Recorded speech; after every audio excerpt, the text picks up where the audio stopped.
Hey everybody, this is Dustin Miller, Director of Experience Innovation. I don't know about you, but that video by Dave showing the beautiful Swiss chard in our garden really got me inspired. And actually the recipe that Mrs. Forehand uses is a similar one that I do.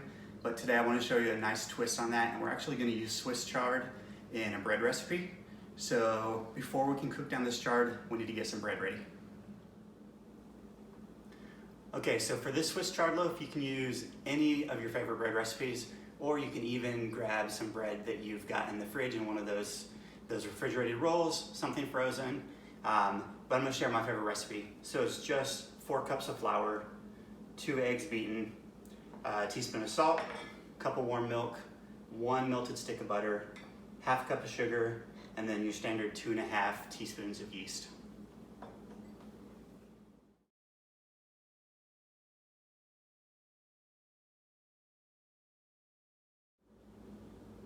And while we're here looking at the ingredients, I have 2 great book recommendations to learn some interesting history around everyday kitchen items. So salt, if you read the book Salt by Mark Kurlansky, it kind of takes you on the world history of salt, where it's come from and how it's used. Pretty fascinating. And the other one is Butter, A Rich History by Elaine Khosroeva, which again takes you from the beginning of butter all the way to present day. So just 2 great reads to really dig deep into some everyday items. All right, I'll check back once this bread is risen. All right, our bread has risen. If you had your own pre-made, that pizza dough or crescent roll crust in a container, pull that out. If you made your own, probably just need about half of this, 1.5 pounds, size of a small melon will be plenty.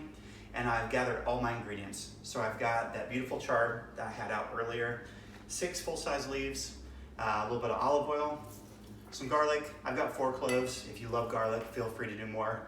Some fresh salt and pepper, and then any dry Italian cheese. It can be Parmesan, but if you have something else that's your favorite, anything that you can grate. So what we're gonna do is chop up the chard, pretty big chop. If they're young leaves, feel free to leave the stem. If not, you can cut that out and just use the leaf portion, and we'll dissect the garlic and then we'll come back. All right, we've got everything chopped up. So next step, just heat up the olive oil, simmer your garlic for a little bit, and then throw this in, wilt it down. If you don't have Swiss chard, you could do this with kale or with spinach. Just give that kale a little bit more time. I'm gonna cook this up and I'll be right back. All right, so I have the prepared chard mixture. I also went ahead and grated about 2 cups of my cheese here. A little extra is not gonna hurt. And it's time to cut the dough and we'll get that rolled out. So again, we just need about half of this. Put a little extra flour here on my work surface. And you can use a butter knife just to cut right through that dough. And set the other half aside. Got my great grandma's rolling pin here. I'm gonna go ahead and get this rolled out, trying to make a nice rectangle, pretty thin, 1/4 to 1/2 inch. All right, we've got the dough rolled out, and now it's time to assemble our bread loaf. So I'm gonna take the Swiss chard mixture first and just kind of spread that out all across the opening here, and just put it as spread out as you can. Doesn't have to be perfect. We're gonna be rolling this up. And next, you're gonna take about 1.5 cups of that cheese. And again, just equally cover your bread here.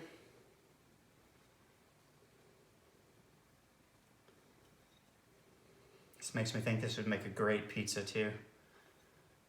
All right, you're gonna save just a little bit of that cheese for the top.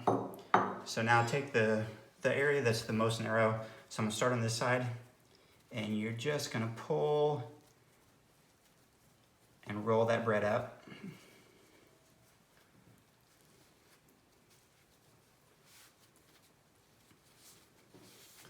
All right, to make your loaf, just tuck those ends underneath.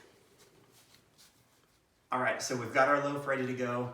What you're gonna do is put this in a greased loaf pan or on a bread pan, cover that with plastic wrap, let it rise for another hour, and then to cook it, throw it in the oven at 350 degrees. But before you do that, you're gonna top it with the remaining cheese and bake it until it gets that nice golden brown color.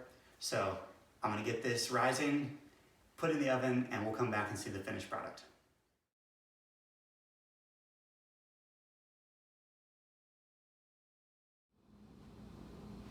So I've just pulled this loaf out of the oven. I went ahead and displayed it with the rolls that I made with my leftover bread dough, but let's cut into this thing and see what it looks like.